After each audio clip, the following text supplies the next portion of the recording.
Hi guys, welcome back to my channel. So in today's video I'm going to be finally doing my careers education kind of roundup video. I've done I think 2 videos about my education, and I think it was GCSEs, A level and first year of university, and now I've finished university, so I've definitely grown up and my opinions probably might have changed. I don't know, I can't really remember what I said in those videos.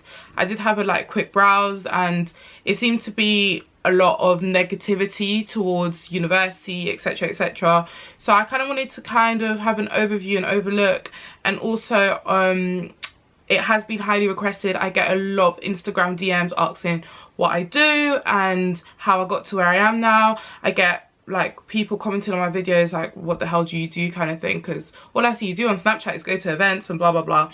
So I thought I would do a video on this, so I'm going to try and make it as quick as possible. If you look in the description bar below, it will have all the topics separated into sections. So I'm going to have an education section where I talk about GCSEs, A levels and university choices really briefly, and then I'm going to talk about kind of my final year of university and then finding a job after university. So let's just get started. So education for GCSEs, I study drama, French, history, and I think that was it. I think we only got 3 choices. No, and I did PE as well. That wasn't a choice. I didn't want to do PE, but they were like, you need to pick something, and I guess they just put me in PE.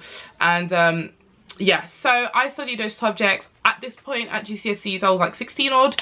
I didn't know what I wanted to do in life. I honestly thought I don't know where life was going to take me. I honestly thought I was going to become an actress at this point because I was really into drama. I'd performed in a few plays outside of school, so I was quite confident that I was going to get into acting, but not knowing how it happens or how it got in there. And my parents kind of cut off that dream. They were like, acting, haha, not in this house, lawyer, yes.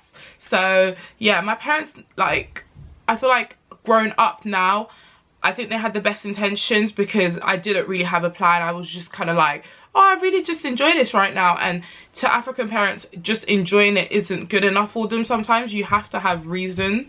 So yeah, so I ended up going to college. I left my 6th form. I was gonna go to my school 6th form, but I didn't really want to be in the school with the same people all the time. And my school 6th form, to be quite honest, was utterly crap from looking in. So I decided to apply for a completely different college, new people, boys. I went to all girls school and I was like, I want a fresh start. But of course people came along with me, which wasn't a bad thing, but you know, it would have been nice to be alone. I'm joking. So yeah, so I applied for college and I went to a college which was basically a 6th form. It was 4 schools in one. It was Le Swap. You guys can now know because it's over. So yes, I went to Le Swap, and at Le Swap I studied English Lit and Lang, photography, history and French. So basically pretty similar to my GCSEs, but I dropped drama at this point because it just became kind of pointless. I didn't feel like I should have studied drama. I wanted to go to a performing arts school, but I didn't want to study it in a sense, so I clearly wasn't passionate enough about it. So at this point, still not knowing what I wanted to do in the future, I was just kind of taking every day as it came and went. First year of college, 6th form, complete blur, if I'm perfectly honest with you. I was just so focused on just kind of living life and just making new friends, going to parties, chilling. I think my favourite subject was English Lit and Lang and photography. Both of them I really enjoyed. I enjoyed English Lit and Lang because the person that taught me, I had 2 teachers, Mr. Murphy and Miss Bow. Miss Bow literally was just bae. She was my tutor, and Mr. Murphy was the head of the 6th form. So they were all really lovely, and I loved the class dynamics, so I really enjoyed that. His what about photography, I just enjoyed the class and I loved being creative with it. And the only reason I really took photography is because I was really into cameras and stuff. Obviously I did drama, I was into the limelight or whatever, I wanted to be in the limelight, but I was into cameras and stuff at this point, and I'd owned quite a few cameras. I just didn't really know what to do with them. They weren't proper digital SLRs, they were SLR cameras, so they were kind of lousy in a sense. So I really wanted to step up my game in the cameras department. So I ended up actually dropping French because I thought it was just pointless, because to be perfectly honest with you, I can speak fluent French. However, it's just, yeah, I can speak fluent French, but it was just no point learning it. Every French person, every person that speaks French has a flaw, and mine was writing. College, things began to get a lot serious. I got my first relationship, and being perfectly honest with you, I don't call it a relationship, I call it a trial run. I always call it that, because it literally, it wasn't even 5 seconds, it was like a minute, like it was 1 minute, and it just taught me everything I needed to know about myself at that point in my life. Like, not everything in life, but everything at that point, that I just need to focus on my dreams and what I really wanted to do. So I think second year of college I started blogging on and off. I did start YouTube a bit, and I was like into it kind of thing, but I still didn't know what I wanted to do, and it was time to do UCAS before I know it. And so I remember my tutor / English teacher was like to me, what about journalism? And I was like, yeah, I really want to get into writing, but I'm not that strong of a writer. Like, I enjoyed writing, but I didn't feel like I was strong enough. But I was into fashion. I was always into fashion throughout my whole life. Like, everybody that knows me knows that I was into fashion. Even if I dressed really badly, I tried, guys. So I was like, I want to do fashion journalism. And then they were like, okay, you can apply for straight journalism and fashion journalism, because I didn't want to restrict myself to just fashion journalism and then make sure I get into it, and then that's all, I've got a degree in fashion journalism. I wanted to have journalism, so, you know, keep things broad. I should have studied English because it would have broadened even more options, but I decided to go for journalism. So last year of college, actually, it's quite sad, I kind of miss college. After like leaving college, I was like, oh, I kind of miss it. And then towards the end, I got into my current relationship right now. So towards the end of, yeah, I got into a relationship, and it ended up going to university, and I've got a university video up already. I'm not going to talk to you guys about my whole university experience. I'm just going to talk about third year. So third year, as you guys know, I ended up swapping journalism for PR, straight PR, and I was just like, I was really happy in PR with what I was learning, but I just wasn't happy with like the course, how it was taught. I was happy with what I was learning, but not how it's taught, because they taught us that basically if you want to get into fashion, there is no point like you studying this course. There is no point of you paying attention, because we don't care about fashion. It's all about like corporate PR and and fashion PR is basically you don't get paid anything, like it's crap, blah blah blah. But it was always passion over money. I was always about passion over money. But then when I started hearing that, I was like, how am I gonna live?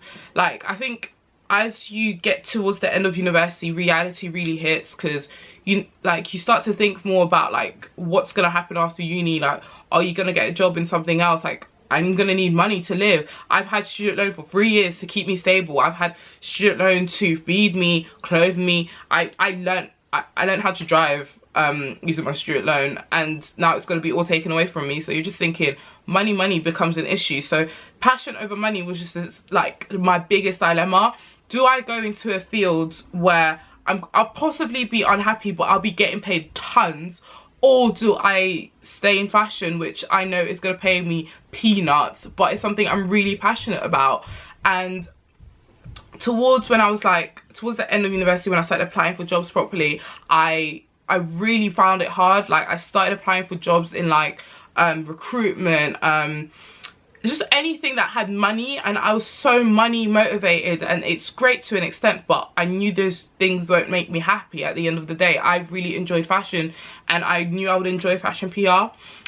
Throughout the whole of university, as you guys know, I did do internships. I've got an internship video, you can have a look at that. I did quite a few internships, and I did my last one at Ilamasca, which is a beauty brand, and I was a PR intern for, it was supposed to be 3 months, but I cut it short because at this point I was going through a lot of stuff this year, so I just couldn't carry on doing the internship. It wasn't possible. I couldn't do the internship, it wasn't possible for me to carry on the internship, so I decided to cut it short and then just kind of focus on myself and my mental state. So I went through a really dark period after finishing university. Handed in my dissertation, I was really happy, but I just went through a dark period because it was time to apply for jobs now. I was going through a lot of stuff in my personal life, my relationship. I was just like all over the place, and I didn't know who I was anymore, and I felt like really trapped. I was making really terrible decisions, and like, I don't know, this summer was just a really like roller coaster summer. I can't describe it. I want to say it was one of the worst summers of my life, but it was one of the best because I actually found out who I am and what I wanted to do in my career. And this has become more of a like emotional talking video rather than career and life talk, but hey. So ended up applying for like tons of fashion PR jobs, and then they would be like, you haven't got enough experience, you have experience but you don't have contacts, and it was just like really confusing for me. And then whenever I went to like recruitment jobs or whatever, jobs that required like literally no experience in the field, they'd be like, you don't have enough experience, like what do you want? So that's when I started to realize I really shouldn't be doing it for the money. I should think about doing it for the passion. And I was like, and then I started to really like focus on myself, and I was like, great things take time. All the greats in life, like it took them a while to get there, unless they had money, you know, people that got that shortcut. When you've got money, money is the shortcut. You can get anywhere you want to be with a bit of money.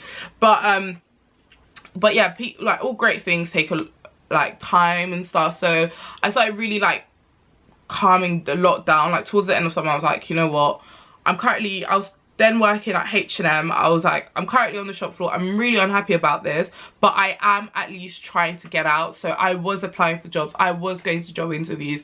Believe me, I was trying so hard, but it was just going to take time. My time will come. That's what I have to say to you guys.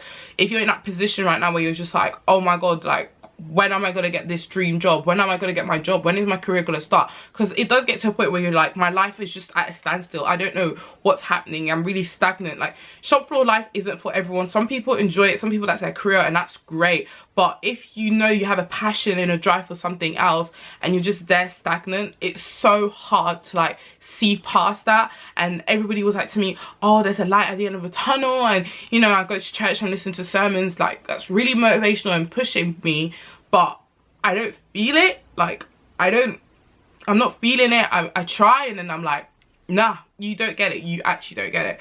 So I do get that point in life where people get to. So this point, I was like, you know what, I'm just gonna apply for jobs whether they come or go. And then I remember being in a group chat, and one of my friends saw a job and was like, oh, apply for it. It wasn't actually for me, it was for another friend, and I applied for it, ended up getting a job interview, and I got the job. So I became a fashion PR assistant for a do I want to say global brand? It is a global brand, I guess.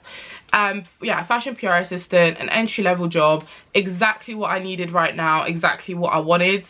And I was just so thrilled, honestly, when I got that call that I got the job. I was so happy. And whenever I speak to like my team, my colleagues and stuff, and they give me feedback about my interview and who I was in the interview and stuff, they said that they always say one thing, that I was myself and I had a personality. And when they went through my social media, my personality reflected on the role that I was about to do and who I actually was. So that I really appreciated. And then it goes to show, if you're yourself, you'll get a long way.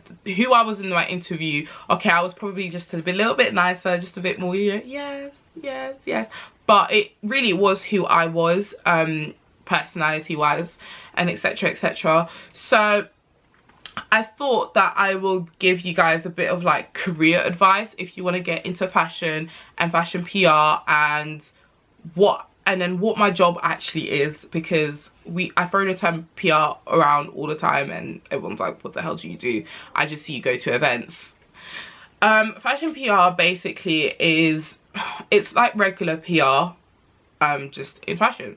So PR people kind of like help a brand's reputation, and I would say they do boost sales, definitely, in a sense. We do help with sales and a brand's reputation and crisis management pretty much for a brand. So for me, on a day-to-day basis, I write weekly reports which consist of coverage that we've received in newspapers and magazines, monthly, weeklies, biannualies, whatever coverage we get, whether it's on TV, online, whether a celebrity is spotted wearing one of our items, or it's on Instagram, I put it in a report and I send it out to the entire company.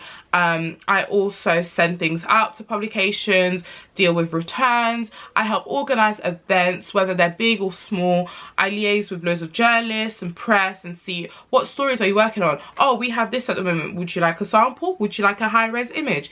I basically try and push the brand for important publications or relevant publications to us, and that's just not that's not just in London. This is regionally and nationally. That's basically my job title explained really quickly. So how do you get into it? A lot of people ask me how to get into journalism or fashion, just in the fashion industry. Literally, intern. Honestly, I can't stress this enough. Like, you guys need to be interning. You need to be finding internships. You can't tell me, I want to get into fashion, I want to get a job in fashion, but have you got any experience? No. You need experience, especially to find out whether you actually like the job or not. So I would say start finding internships for smaller companies, companies that aren't as high up, but they require people, because I feel like you learn a lot more, because usually they have smaller teams, then you do more and you have more responsibility. Keep everything you do, record down, put down everything you do. If you sent out a piece to, you sent out an item of clothing to Star magazine, for example, girl, write it down. If you see the coverage, write it down, print out, ask to keep your coverage, keep a little portfolio together, and you have something to show for it. Definitely when I was doing my interviews, I was like, I have nothing to show for, like, I've been interning for like 4 or 5 years, I have nothing to show for it. And that was because I wasn't really thinking about showing, like, I thought, oh, in fashion it's quite hard to show what you've done, but I could have just kept all the coverage that I had and all of that. So I definitely recommend you guys doing that. Another tip I would say is never think about money when it comes to fashion. If you want to get into the fashion industry, you have to accept the fact that you might be poor. You really do. Because fashion doesn't pay well. Entry level, like, I think at the top, when you get to the top, yeah, it's gonna pay well, but entry level, girl, you ain't gonna get paid a lot. And people have bills to pay, and I'm not gonna lie to you, it's hard, especially when I know people that live like they live outside London, and they're like, oh, I want to really work in fashion, and fashion is in London, and they're like, okay, I'm gonna move to London. They've got rent to pay, they've got bills to pay, and they have so much on top of them, and then we get peanuts in fashion, which is really unfair. But it's just a harsh reality. And once you've accepted the fact, okay, I'm not gonna get paid a lot, it's gonna literally have to be passion over money.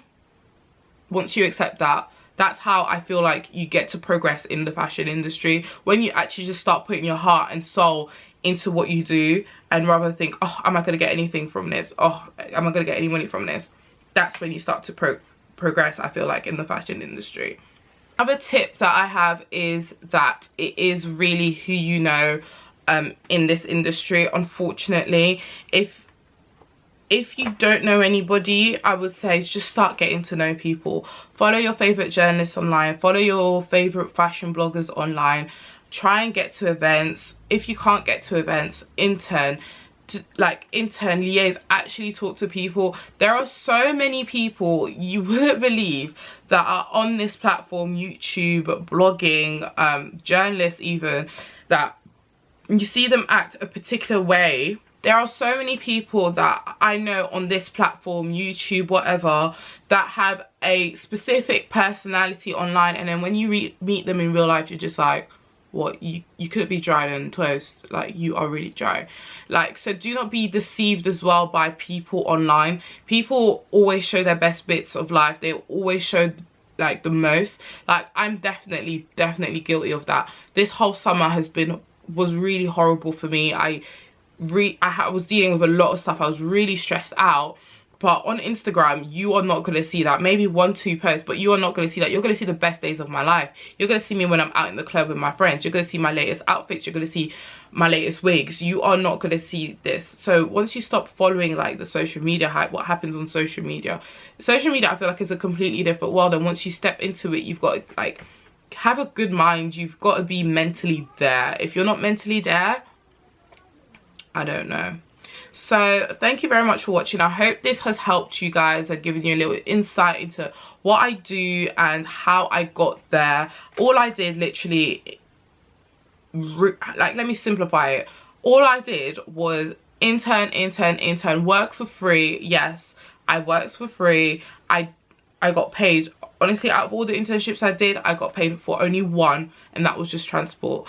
And I literally just interned, applied for jobs, made contacts, and then that's how I got to where I want to be. It's so simple that I can't stress it enough. It's literally intern and contacts, and then good things will come to you eventually. If you've done both, good things will come, honestly. So thank you very much for watching. I hope you guys enjoyed this video. Send me any requests of any videos you want me to do. Leave any questions that I haven't answered in this video. I know that I was like kind of rambling a lot and trying to get as much out as possible, but if there's anything that I left out, just let me know. Thank you very much for watching. Bye.